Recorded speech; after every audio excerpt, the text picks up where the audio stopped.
Mate ka! Isa boses ang inyong opinyon dito sa Mate. 15 minuto, makalipas ang ika-6 ng gabi. Mate ka! Isa boses ang inyong opinyon dito sa Mate. Welcome po sa programang Mate. Ngayong araw ng Huwebes, ika-18 sa buwan ng Pebrero taong 2010.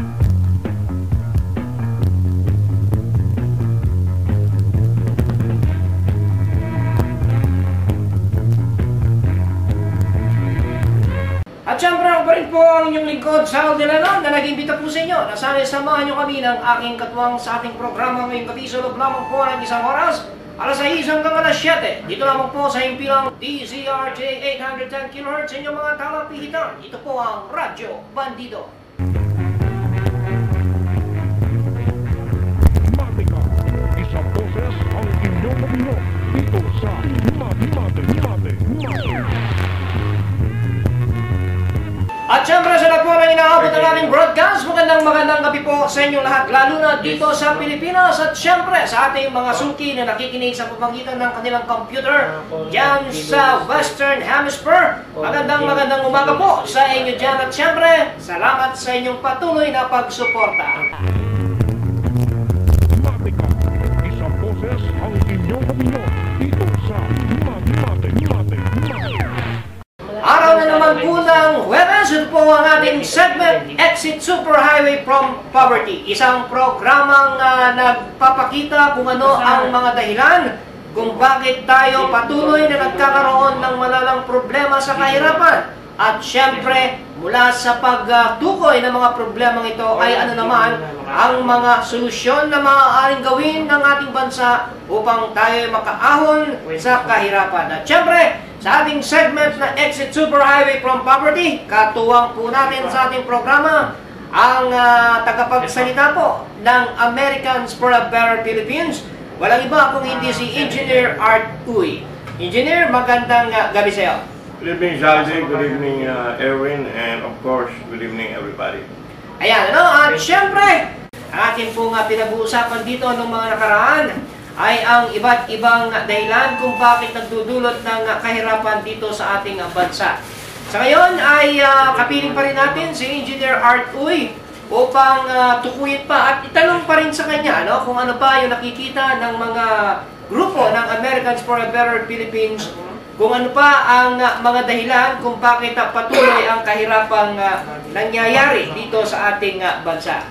Engineer, noong una, napag-usapan natin na isa sa tinukoy mo talaga ay talagang itong konstitusyon dahil sa lalo na itong check and balance ay napakalala. At ito ang dahilan kung bakit ang mga nakaupo sa pamahalaan sa kasalukuyan ay madaling matukso o hindi natatakot gumawa ng kalokohan dahil sa masyadong malaki ang kanilang kapangyarihan at walang po pwedeng sumita o basta imbalance, walang check and balance.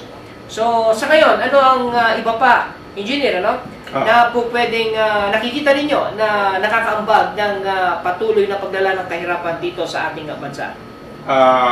Dahil sa marami kaming kamag-anak din na humihingi ng tulong sa amin. Nabuntisan kasi sila, mga karamihan na ganitong pangyayari, mga bata na mga pamangkin, apo namin.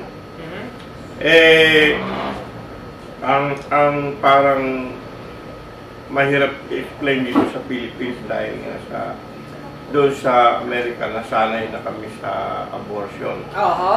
No?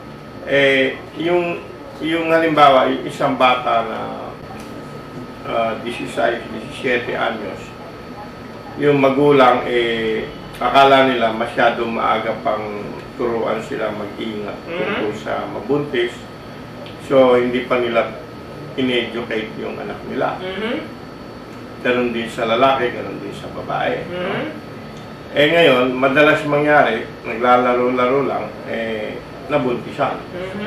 So ngayon, ang dilema ng buong pamilya, etong isang batang-batang babae na buntis, mahirap na ang kabuhayan, hindi pa siya tapos mag-aral. Mhm.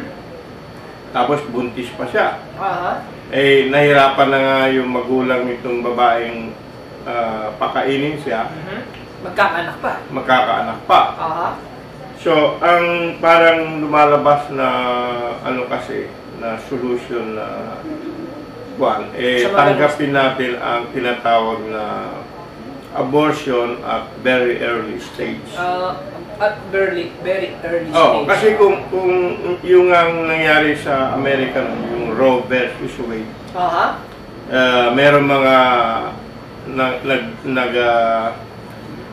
naniniwala na importante magkaroon ng abortion. Mhm. Eh, yung iba naman, sabi nila, murder ang abortion. Aha. Kasi, tinuturing na nilang tao na, Mhm. kahit na, ano pa lang yun, itlog pa lang. Aha. Kasi, ano naman eh, kung titingnan ninyo ang retrato ng itlog na na-fertilize, Mhm. ano lang yun, So, parang, hindi pa hugis tao yun. wala, hindi hugis tao, kundi Aha. parang itlog lang talaga. Aha. Kung titingnan mo yung retrato ng ng na buntisan na na egg, no? Mhm. O na fertilized na egg ng babae, Mhm. hanggang almost 3 months, walang korte yun. Mhm. Tsaka lang nag-uumpisa kumorte yun Okay. after 3 months. Mhm. So yung sa Amerika, nung maraming discussion tungkol sa abortion, kung hanggang kailan pwede, hanggang kailan hindi pwede, Mhm. ang decision ng US Supreme Court, sabi nila, Ano po?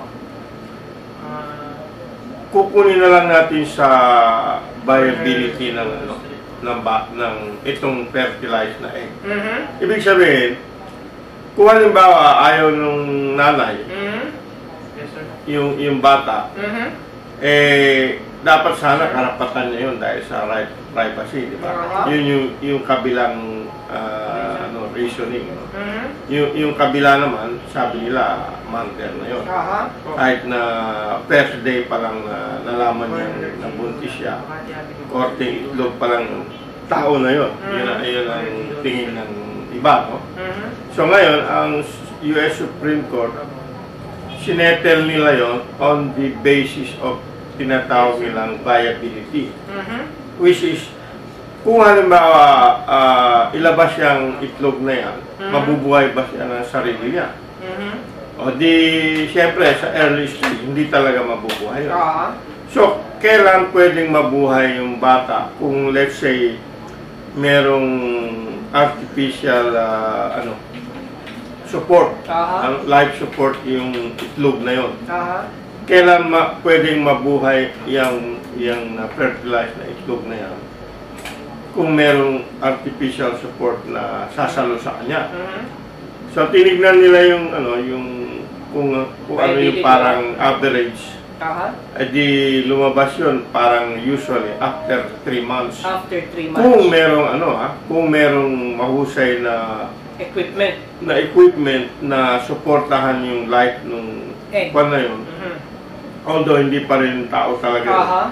Pero mabubuhay sana yun. Yun yung tinatawag nilang viability. Mm. Ano?